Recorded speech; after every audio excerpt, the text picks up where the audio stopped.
She's like, hey, the NELK boys are coming by here. I was like, oh, wow, cool, shit.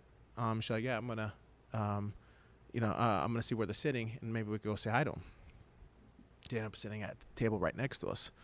And I'm looking, but I'm like, all right, I don't want to be rude. I'm at dinner with other people. And Justin mentioned something like, hey, you know those guys, right? Crazy. I was like, I don't know them, but I want to know them. And he's like, yeah. He's like, they're from Canada. I'm like, yeah, no, I heard. Like, I was like, you know him? He's like, yeah. He's like, well, let's go say what's up to him. And me and Justin went. And Kyle and I already had followed each other on Instagram, but we never communicated. We just followed each other on Instagram. I think it was his birthday right before that, so I think I commented like happy birthday or something. But yeah, so that's, so we went, and then that night Kyle DM'd me on Instagram. It's like, nice to meet you, boss. Let's grab dinner tomorrow night. And just like that. Yeah, and I was like, let's do it. And the very next day we went, we had this meeting, and we were talking about all different things, and one of the things that we brought up was, creating a product together. One thing I've learned is like there's not a lot of money that's made on social media. It's some, but it's like very temporary, right? Like it's like, promote this tea and get this, or or maybe big brand. If you're really lucky, really big, like maybe you get a big brand like a Coca-Cola or Head and Shoulders or something like that, McDonald's. But you gotta be really big. But those brands, they're also very scared because like you never know, right? Like, like I don't want to say any name. I'll say names. Like look at David Dobrik, right? Picture perfect creator, and then that thing happened. So, so now brands lose trust in creators, and and by the way, David's a buddy of mine, so I gotta say, like, his situation sucked, and I always feel bad for him, but so so then now brands are like, wow, like we know,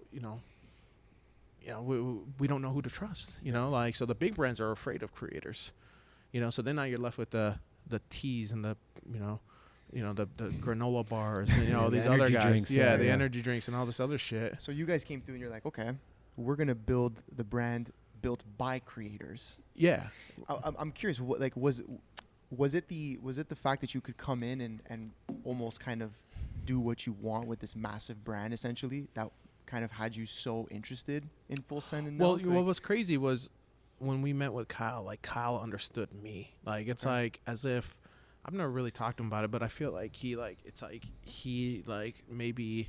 He knew, it's like, I don't know if it was instinct or he had done some homework, but it's like he knew what I was capable of doing. Could be energy as well. Yeah, just like energy. I always connect with Canadians. There we go.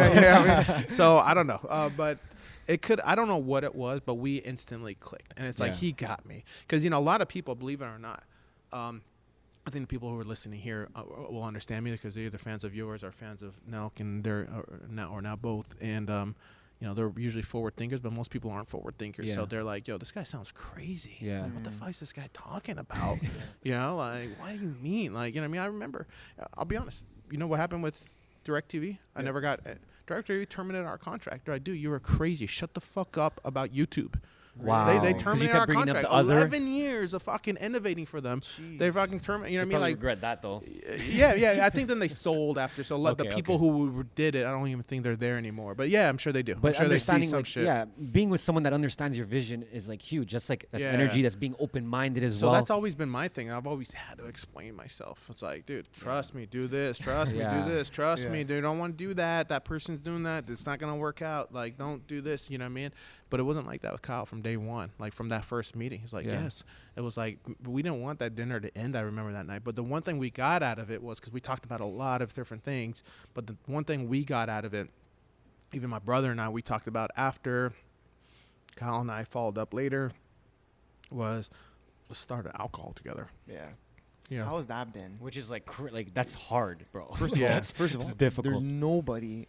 I don't care who the fuck wants to come at me for this. There's nobody doing it bigger than you guys right now. Like all the attention is on Happy Dad. Back home in Canada, people are asking us. We just had Kyle on the pod. And people are like, ship us some Happy Dad. When's Happy Dad coming? I'm like, guys, listen, I don't have the fucking answers, but you guys are doing it so big. How has it been stepping into an industry that is kind of controlled by a lot of just big names, right? It's almost like monopolized in a way. How's it been?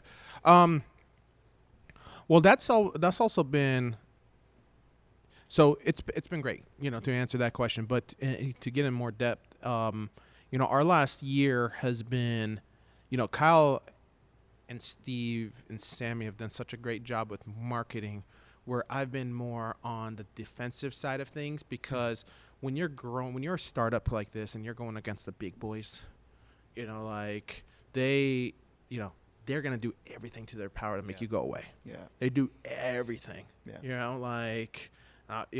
They'll talk shit on you to like top people, talk about this is another celebrity thing. It's going to fade out. YouTubers don't last. And celebrity brands don't last. And a combination of the two, you know what I mean? They badmouth you. They try to manipulate the key decision makers. Then they bully you in all other kind of ways. They go to, some of your manufacturers and try to buy out, say, hey, we'll pay you double than theirs, make theirs last, which is part of like our supply issues that we had late last year. These things have happened? These things happen all the time. Every day I'm getting a call, hey, so-and-so, this happened and we can't do this. Why? Not sure why. Look into it. It's one of the big boys coming after us. Why, It's so frustrating. So that's been, but the beauty is like their force of nature with marketing is so powerful, and our community is so powerful that it's like, I deal with it all in the back end. My brother helps me out a lot. I try not to like bug Kyle and Steve. I'll let them know, like, listen, just a heads up, I'm dealing with this real quick. Just if I'm not available today or tomorrow, or if I'm in a bad mood, because I'm dealing with this right this now. Is why. Yeah. But I mean, that's been a kind of the challenge. But now I think we're getting at a spot where like we've gotten so big that it's like, all right, now I think hopefully, we're probably, maybe 6 months away from them saying, all right, this is now our competition. We're just going to deal with it. You know what I mean? Like, Well, you knew it was going to be there too, but to that extent, like them but doing that. But they try their best to make you go away, no matter who it is. You know what I mean? If you're a soda or a water, if you're a water going against Nestle, or a soda going against Pepsi or Coke, you're, whatever. You're a, chain of, fast food going against, McDonald's, your chain of coffee going against Starbucks. They do everything to their power to make you go away, because they've got those, they have endless money, they have endless resources, and their first thing is let's kill them. Let's kill them. What's the long-term goal for the brand? I don't know if you can talk about it, but is it a sale? Do you guys want to hold this as your baby forever? Like, is there something in mind? Yeah. So I just want to be clear on one thing. I'm open to talking about everything. Okay. All right. There's gonna be no edits to this. All right. If I said it, that's my mistake, but there's no edits. I love it. We've actually never edited an episode. Okay, good, just to give you an idea. good. And I'm open to everything. Cool. I'm not like other executives like like we'll talk about everything. But I think our goal right now is to build into a business. We see Happy Dad, we see Happy Dad as the all-American or North American brand, right? Like we see it as, when you look at it, it's like red, white, and blue. It's like, it's to me, Happy Dad is not a seltzer. Like it's not just a hard seltzer, White Claw, Truly, all of them, they're not our competition. Our competition really is Budweiser. Our competition is Jack Daniels, those brands, not the alcohol companies, not the seltzers, not the product brand itself. And I know we compete with Jack Daniels and Budweiser because people are tattooing Happy Dad logos on their arms too. Just like they tattoo Jack Daniels, just like they tattoo Budweiser. They don't tattoo Vizzy, you know what I mean? Like, they're tattooing us, and that's, we're a brand. Yeah. And I think when when you're a brand, it's kind of endless what we can do. The amount of jerseys that we should sell, hats that we sell. Like we could sell almost everything. I mean, these cups, these cups are just made to have at the office, and we're thinking about putting these on the site. And like, 100%. because everyone's messaging me like, hey, because it was in the game episode, we just had them there, and all the messages like, hey, how do I get those white cups? Yeah. All right. And and I call some of our partners and say, hey, listen, what do you guys think about carrying our cups in your stores? Yeah. I hit up Kyle. What do you think about putting the cups on fullsend.com?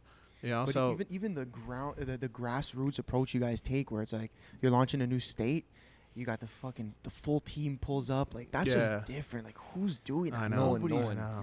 Jamie Foxx called me the other day, and he was like, hey, what's the next state you guys are launching? And I said, we're going to get into Colorado and Illinois the end of this summer. And he's like, I want to go with you guys. Well, sure, because you guys, first of all, you pull a fucking, like, it's like an arena, an audience that could fill an arena that pulls up to, like, these, like, these local they're probably tripping out to the local stores that. Oh yeah, yeah. Well, I'm sure now they know. They're Like, oh fuck, okay, they're coming here. It's yeah, they know, but they've never seen it, right? Yeah, and they get other yeah. celebrities all the time because other celebrities not copying it.